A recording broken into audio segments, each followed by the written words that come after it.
Je vais te répondre de manière directe par rapport à ta sortie, où tu fais croire aux gens, à tout le monde, que l'Afrique, c'est l'enfer. Et tu dis que les Africains n'ont pas d'avenir dans leur continent et doivent seulement quitter ce continent-là pour aller ailleurs, c'est-à-dire en Europe, en Amérique et dans bien d'autres pays développés. Tu pousses les jeunes à ne plus penser à construire leur pays en Afrique.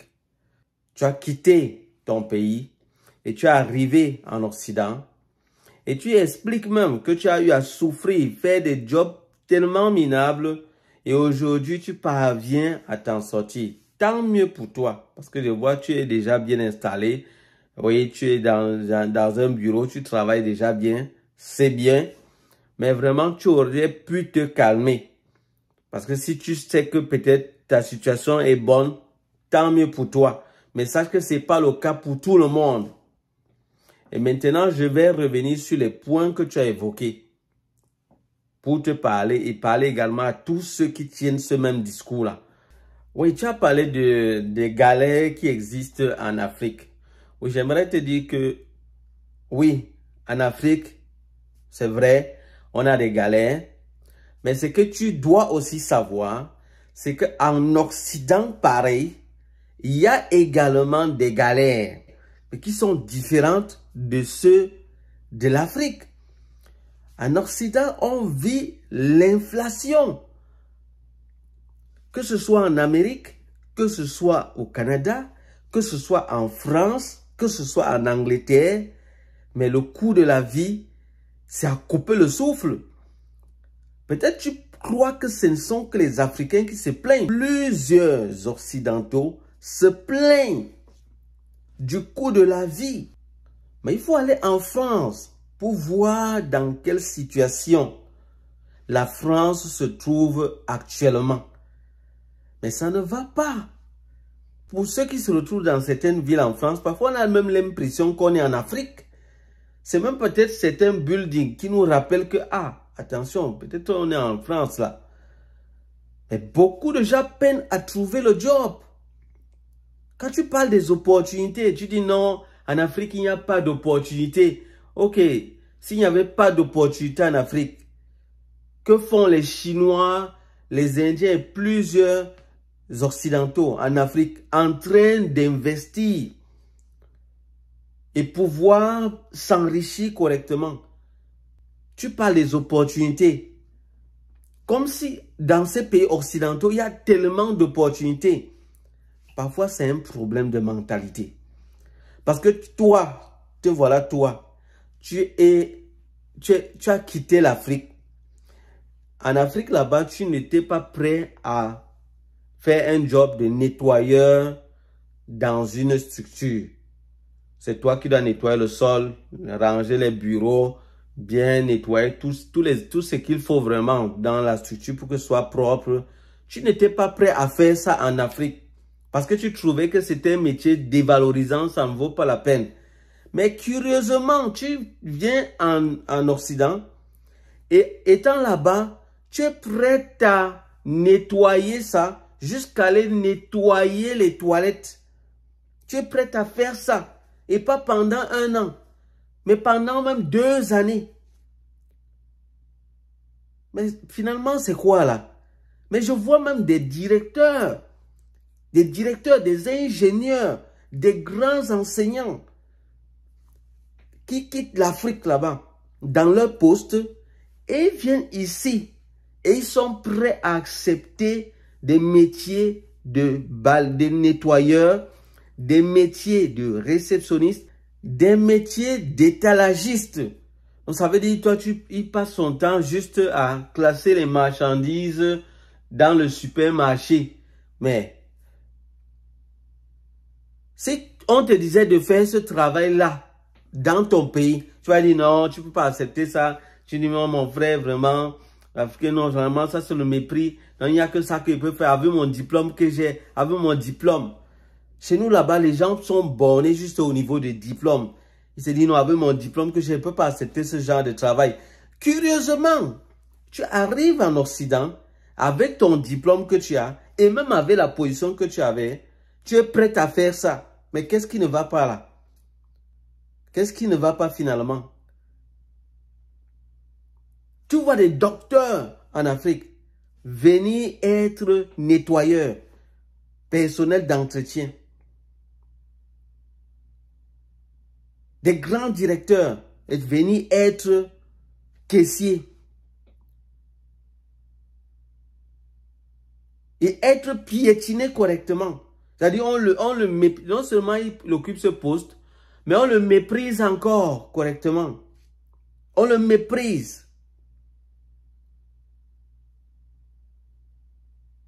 Mais ce n'est pas possible. Et puis tu dis non, il n'y a pas d'opportunité, il n'y a rien du tout. C'est un problème de mindset, de réflexion à un certain moment. Il faut juste que nous, Africains, on change peut-être notre façon de penser. Si notre façon de penser change, moi je te dis que l'Afrique sera peut-être le premier continent dans le monde entier à être développé. Moi je te dis cela. Parce qu'en Afrique, on a vraiment beaucoup de ressources. On a beaucoup de ressources. Ce n'est pas pour rien que tu vois beaucoup d'investisseurs quitter leur continent pour venir en Afrique. Ce n'est pas pour rien. Tu te retrouves en train de parler, non, tu dis aux jeunes, non, quittez. Tu fais comme si vraiment c'est devenu ta maison. Tu veux, au point où tu veux que tous tes frères quittent l'Afrique. Pour que qui construise l'Afrique? Et tu crois que c'est déjà devenu... Tu n'es que un étranger. Je dis même jusqu'à présent, tu es encore étranger là-bas. Même ceux qui ont la nationalité dans ces pays-là, oubliez, vous avez la nationalité, mais votre couleur de peau montre que vous n'êtes pas d'origine, ce n'est pas votre origine là-bas. Oui, laissez-moi vous dire qu'il y a plusieurs personnes qui ont la nationalité, mais même quand ils arrivent dans certains endroits, on ne tient pas compte de ça. On tient sur la figure, de manière visible, sur l'apparence. On fait comme si on tient compte de ça. Mais au fond, sa couleur de peau le trahit. Il y a certaines choses qu'il vit et lui-même il se rend compte que oui, effectivement, ce que je suis en train de subir, c'est à cause de ma couleur de peau. Ma couleur de peau rappelle qu'en réalité, ce n'est pas vraiment ma terre ici. Et laissez-moi vous dire qu'au fur et à mesure, les Occidentaux sont en train, ils ne veulent plus des Africains. Au fur et à mesure, peut-être tu ne te rends pas compte, c'est juste que eux, leur façon de faire n'est pas la même que la nôtre. Lorsqu'ils sont en train de, lorsqu'ils vous chassent, ils ne vous chassent pas comme nous le faisons parfois de manière tellement directe. Et ils font des choses avec beaucoup de diplomatie, beaucoup de tact. Mais c'est ce qui est en train de se passer. Mais peut-être vous ne vous rendez pas compte. Mais pendant que c'est en train d'être ainsi, mais nous ferons mieux, nous, Africains, de construire notre continent, de construire nos pays.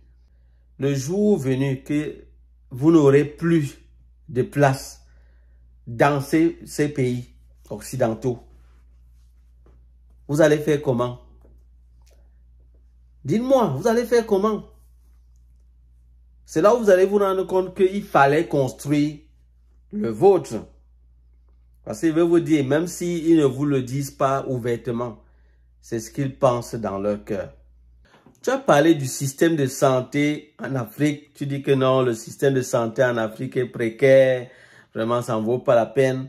Mais je me pose des questions. Je ne sais même pas si vraiment tu es déjà allé dans les hôpitaux, dans les urgences, dans ces pays-là. Je me pose des questions. Bon, j'ai l'impression que peut-être tu n'es pas allé.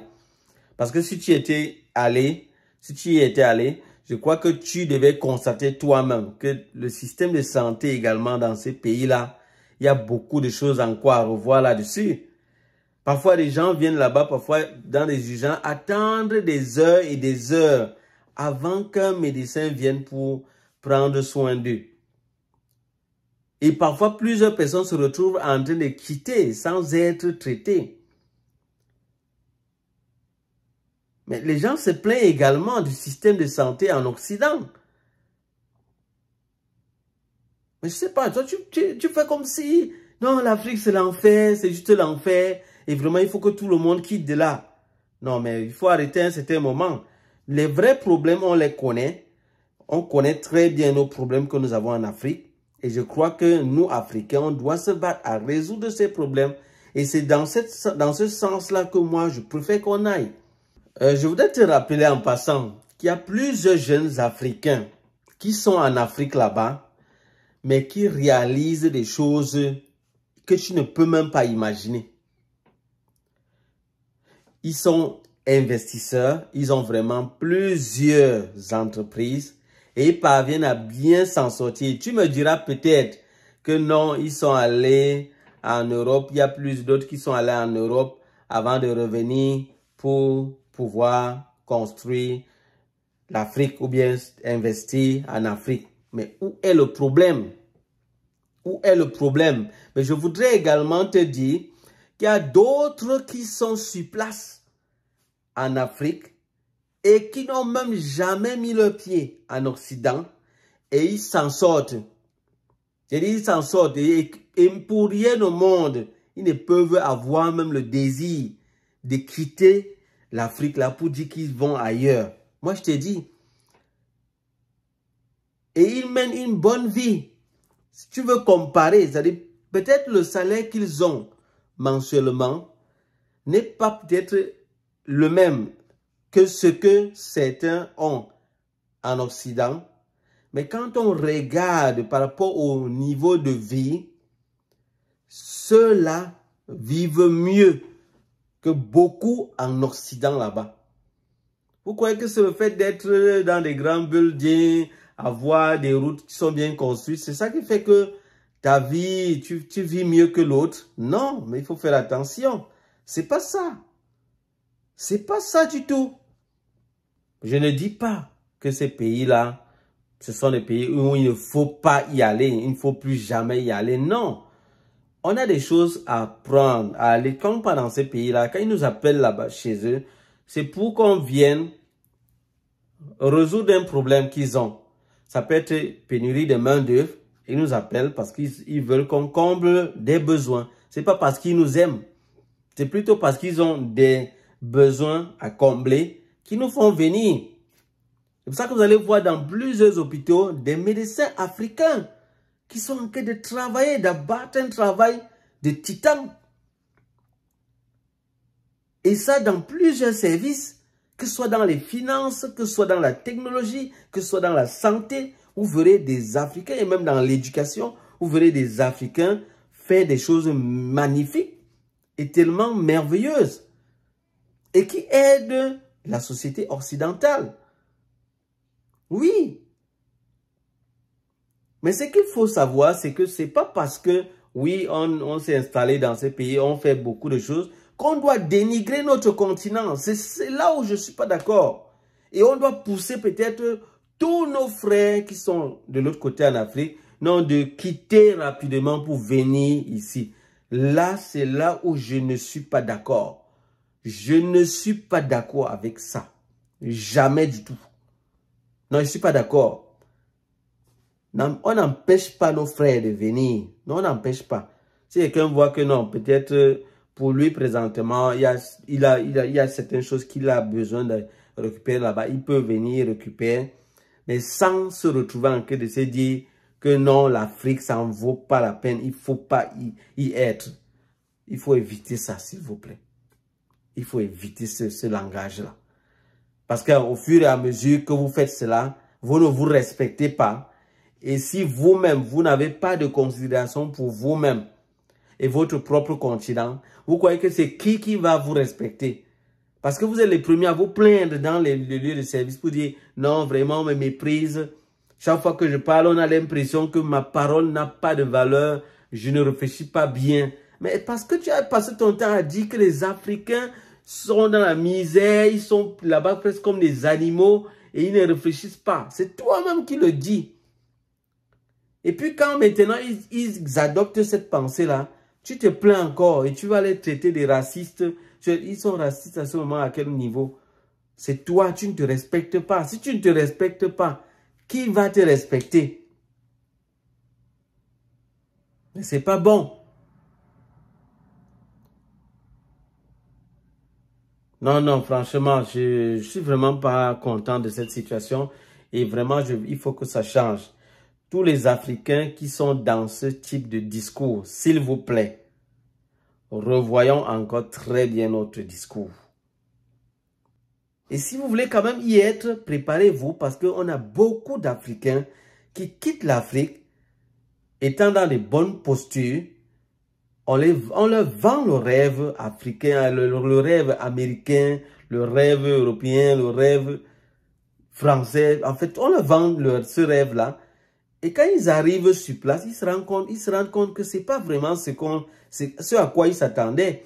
Et puis, ils sont déçus et ils sont obligés parfois de retourner. Mais parfois, étant bredouilles. Donc, il est temps vraiment que cela cesse. Et vraiment, je prie que mes frères le comprennent. Donc voilà les amis, c'était vraiment le message que je voulais vraiment passer. Parce que j'ai vraiment suivi la vidéo de ce jeune petit frère.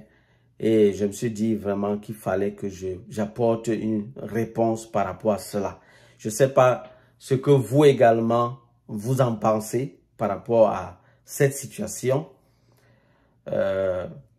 Pour moi, je trouve que bien que l'Occident, il y a beaucoup de choses qui sont à apprécier là-bas, nous devons juste venir dans ces pays-là, faire ce qu'on a à faire comme travail, obtenir ce dont nous avons également besoin parce que quand nous venons, nous contribuons à ce que... C'est-à-dire, en fait, on vient accomplir le but pour lequel nous sommes venus. Ils ne sont pas appelés parce qu'ils voulaient qu'on vienne prendre juste des richesses et partir. Non, ils nous ont appelés pour combler un besoin. Donc, si tu viens, oui, résous le problème pour lequel tu es venu. Tu es venu pour combler un manque de personnel. Tu le fais, mais également, tu bénéficies également des avantages que ça peut t'apporter et tu penses à construire ton continent d'où tu es venu, d'où tu es quitté. Tu penses à construire cela. Et tu penses à éveiller également tes frères pour que nos continents soient également bien aménagés. C'est cette vision que moi j'ai. Et j'aimerais que ce soit le cas pour tous nos frères. Voilà les amis, je crois que ce sera tout pour cette vidéo. Si c'est la première fois que vous me suivez, je vous prie de vous abonner, s'il vous plaît. Ça ne vous coûte rien. Likez également le contenu si vous avez pu tirer quelque chose. Activez la cloche de notification pour ne pas manquer mes prochaines vidéos. Quant à moi, je vous dis à bientôt pour d'autres vidéos. Bye bye.